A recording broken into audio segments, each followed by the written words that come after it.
City and suburban police are under siege. Good evening. I'm Dawn Hasbro. And I'm Jeff Herndon. A series of attacks on officers has police on guard. Just in the past week, 5 officers have been shot and another savagely beaten.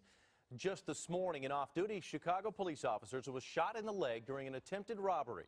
The shooting comes just 2 days after another off-duty Chicago police officer was beaten with a baseball bat.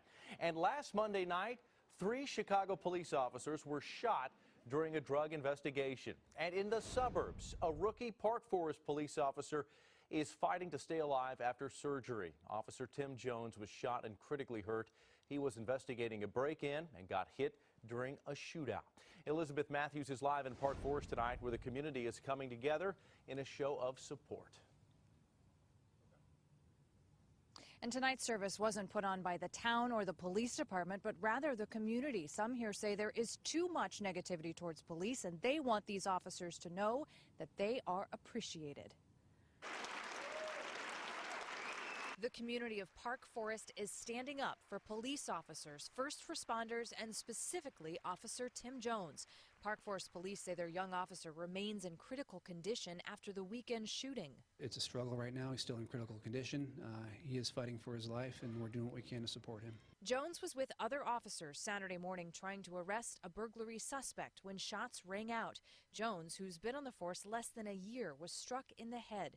Monday night, the community held a service at St. Irenaeus Church to pray, sign message boards, and pass out blue ribbons. Now we have one of those people who protects us from being shot, who has been shot. And if that doesn't make you aware of the insidiousness of violence, I don't know what will. Mia Carter works in community policing with a neighboring department and met Officer Jones at a charity basketball game. He just loved being out there, and it's kind of contagious when you see people like that. It actually kind of reminded me of why I got in this line of work in the first place. She, like many at the Monday service, has relatives in law enforcement, and with 5 police officers shot in the past week, she's nervous. I just feel like every time they leave the house, I have to tell them, be careful, you know, pay attention, come back home. It seems to have gotten more dangerous, and yet when we come to an event like this with so much support, that helps allay some of that anxiety over the negativity that's out there right now.